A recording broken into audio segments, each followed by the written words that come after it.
Κύριε Πρόεδρε, αυτό που θα έρθω και στις προτάσεις, αλλά δεν μπορώ να μην κάνω μια πολιτική τοποθέτηση, αυτό που συμβαίνει σε αυτό το απέραντο χρονοκομείο που έχει υποθεί την Ελλάδα είναι απίστευτο. Έχουμε μια κυβέρνηση που έχει φτάσει τον κόσμο σε αυτό το σημείο που δεν έχει φτάσει. Να μεταναστεύει, να πεινάει, να πεθαίνει από το κρύο και με ένα επικοινωνιακό τρίκο, όπως αναφέρθηκε, κάτι που τα συνηθίζει με τον τρόπο που κυβερνά αυτή η κυβέρνηση. Άλλωστε έχει προσβάλει και έναν ειδικό ψυχολόγο συνεργάτη, ο κ. Σαμαράς. Με αυτόν τον τρίκο λοιπόν δουλεύει τους πάντες. Δουλεύει η τοπική αυτοδιοίκηση, δήμου, δημάρχους, δημοτικούς συμβούλους, δουλεύει κυρίως όμως τους πολίτες. Τους κοροϊδεύει και τους ταλαιπωρεί, τους φτύνει κατάμουτρα. Ξαφνικά, σε αυτό θα συμφωνήσω με την κυρία Δήμαρχο, εκεί που θάμψαν την τοπική αυτοδιοίκηση, οι δύο εταίροι, Πασόκ και Νέας Δημοκρατίας, και που στήριζα στο παρελθόν το Πασόκ και που είχα πιστέψει στο Βελιγράδι, αλλά δυστυχώς απογοητεύτηκα ρητρά. Αφού λοιπόν τους διέθεσαν τους Δήμους, τους βάζουν τώρα σπίδα να βγάλουν τα κάστανα από τη φωτιά. Απευθύνομαι στους συμπολίτες μου και τους λέω να μην μασάνε. Να μην μασάνε, να διεκδικούν και καλά κάνουν όπως διεκδικούν, αλλά εκεί που πρέπει όμως κυρίως και με τον τρόπο που πρέπει. Κύριε Καπέση, επειδή αναφερθήκατε, δεν με ενδιαφέρει αν θα παρακαλούσα, δεν θα κάνω ονομαστικά. Δεν θα πω ονομαστικά, κύριε Χάκα. Το γνωρίζετε πολύ καλά, είστε παλιό, θα πω κάτι για τον κύριο Καπέση. Μα δεν χρειάζεται να φέρει το λόγο, είναι το θέμα μας. Εδώ ο κόσμος σκέφτεται. Κύριε Χάκα, το πρόβλημα. Ακούστε, δεν το καταλαβαίνετε δηλαδή. Εσείς θα καταλαβαίνετε ότι ο κόσμος έχει πρόβλημα και εμείς ασχολούμαστε να το πρόβλημα. Δεν θα το λύσετε την αναφορά σας στον κύριο Καπέση. Θα το λύσω στην αναφορά μου ότι αν στήριξαν ή όχι κάποιοι κυβερνητικοί εταίροι του Πασόκ την κυρία Δήμαρχο. Πώς όλες με ενδιαφέρει λοιπόν εμένα αυτό. Δεν με ενδιαφέρει τώρα αυτό. Εμένα ενδιαφέρει αφού βγήκε όπως βγήκε η κυρία Δήμαρχος και στη θέση που είναι, πώς θα υποστηρίξει τους πολίτες. Και αν έχει καταλάβει, που πιστεύω έχει καταλάβει, τι δούλευμα έφεγε και αυτή από το χώρο τον οποίο υπηρετούσε. Και υπηρετούσα και εγώ. Είναι πολύ απλό. Αυτή ήταν η αναφορά του κ. Καπέση. Δεν ήθελα να πω κάτι. Και επειδή πιστεύω ότι έχει κοινωνικές ευαισθησίες η Δήμαρχος, θέλω να κάνει τα πάντα ώστε να ξεμπροστιαστεί και η κυβέρνηση όσο είναι στο χέρι της, αλλά κυρίως να βρουν λύση οι συμπολίτες μας.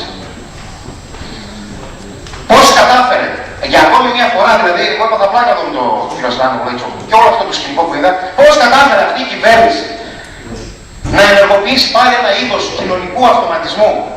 Αυτή τη φορά ανάμεσα σε πολίτες, συμπολίτες και δημότες και δήμους και το... είναι απίστευτο. Έφερε όλη αυτή την κατάσταση που έφερε στη χώρα και τώρα ζητάει και τα ρέστα. Είναι σαν να σπάω το χέρι του Κουτσαντά, το πρώτο το σπάω, συγγνώμη που αναφέρθηκα στο όνομά του, να σπάω το χέρι του Κουτσαντά και να έρθω να του λέω γιατί ρε Κουτσαντά δεν μπορείς να γράψεις. Μα εγώ του το σπάσα το χέρι. Αυτό κάνει λοιπόν αυτή η κυβέρνηση. Γι' αυτό λοιπόν, όπως λέμε, αν δεν μοιραστούμε αγώνες, θα μοιραστούμε έκθεση. Να ξεσηκωθούμε. Πολίτες και δημοτικοί άρχοντες. Και ρωτάω, υπογράψαμε δήμαρχε κάποτε και είχαμε πάρει απόφαση, όπως θυμάστε, για παραιτήσεις. Έτσι δεν είχαμε κάνει. Τι γίνεται λοιπόν με αυτό. Είχαμε πει ότι θα παραιτηθούμε. Μήπως είναι καιρό να το κάνουμε. Όταν βλέπετε, κύριε Δήμαρχε, σε τι αδιέξοδα έχουν έρθει οι Δήμοι. Εσείς το ζείτε περισσότερο από όλους μας. Εμείς τίποτα δεν πρέπει να θέλετε. Όλα αυτά, ό,τι και να πούμε εδώ, να πληρώσουμε τους λογαριασμούς όλων των συμπολιτών μας που έχουν πρόβλημα, να πάρει κάθε δημοτικό σύμβουλος από μία πέρσα στο χέρι του και να πάει να συνδέει το ρεύμα του κάθε συμπολίτη μας. Είναι ασπιρίνες. Δεν πρόκειται τίποτα να πει. Είναι προσωρινό. Όσο υπάρχει αυτή η κυβέρνηση, τέτοιες κυβερνήσεις, με αυτή την πολιτική ο κόσμος και θα κρυώνει και θα πεινάει και θα πεθαίνει. Είναι πολύ απλά τα πράγματα. Φτάσαμε λοιπόν και κλείνω κύριε Πρόεδρε, να θεωρούμε από αυτές τις πρακτικές και καταγγέλλω λοιπόν τώρα εδώ αυτό που αναφέρθηκε η κυρία Δήμαρχος για τη Χρυσή Αυγή, φτάσαμε λοιπόν να θεωρούμε από αυτές τις πολιτικές αυτούς τους δολοφόνους ναζιστές εγκληματίες, νόμους της νύχτας, να τους θεωρούμε αντισυστημικούς και λύση του προβλήματος. που αυτοί κι αν είναι μέρος του συστήματος. Είναι το ίδιο το σύστημα. Εκεί φτάσαμε. Και το είχα καταγγείλει, θυμάμαι, κύριε Πρόεδρε, όταν είχαμε κάνει μια συνάντηση εδώ, μετά τα επεισόδια, νομίζω που είχα γίνει εδώ στη Βέρεια με αυτούς τους, να μην τους χαρακτηρίσω πάλι, και είχα πει ότι πρέπει να προσέξουμε. Μπορείτε να αναφερθείτε και σε αυτά, αλλά τώρα συζητάμε. Το τελειώνω τώρα, κύριε Πρόεδρε. Ναι, δεν θα ξαναπάρω. Ευχαριστώ. Λοιπόν, και είχα αναφερθεί στις απειλές προσωπικές που είχα δεχθεί, επειδή ακριβώς εγώ το λογαριασμό μου στο Facebook αντικείμενα και είχα δεχθεί απειλές. Και το είχα πει. Κάποιοι γελάσαν, κάποιοι δεν το πίστεψαν, κάποιοι θεωρήσαν ότι υπερβάλλω. Και είχα πει προσοχή, αγαπητοί συνάδελφοι Δημοτικοί Σύμβουλοι, γιατί τους εγκληματίες αυτούς θα τους έχουμε εδώ δίπλα μας. Γι' αυτό θέλει να προσέχουμε και τι θα κάνουμε. Και προτείνω λοιπόν. Όντως, κύριε Πρόεδρε, έχετε δίκιο.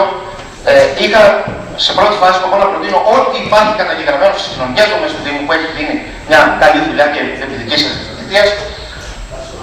Κατευθείαν με αυτή τη λίστα να πάει η Δήμαρχος και να απαιτήσει να γίνει επανασύνδεση. Όμως έχετε δίκιο. Δεν πάνε όλες οι κοινωνικές δομές, κάποιοι από υπερηφάνεια, κάποιοι από ευθυξία δεν πάνε όλοι. Όντως η ΔΕΗ ξέρει ποιοι έχουν εποπτεί. Να συνδέσει στους πάντες και μετά να βρεθεί ένας μηχανισμός τέτοιος που να ελέγξει αν πράγματι αυτοί είχαν αντικειμενικό πρόβλημα και όποιον βρούνε να μην είχε τέτοιο πρόβλημα και τους συνδέσαν να το ξεσκίσουν εκείνο. Τους υπόλοιπους όμως όλους πρέπει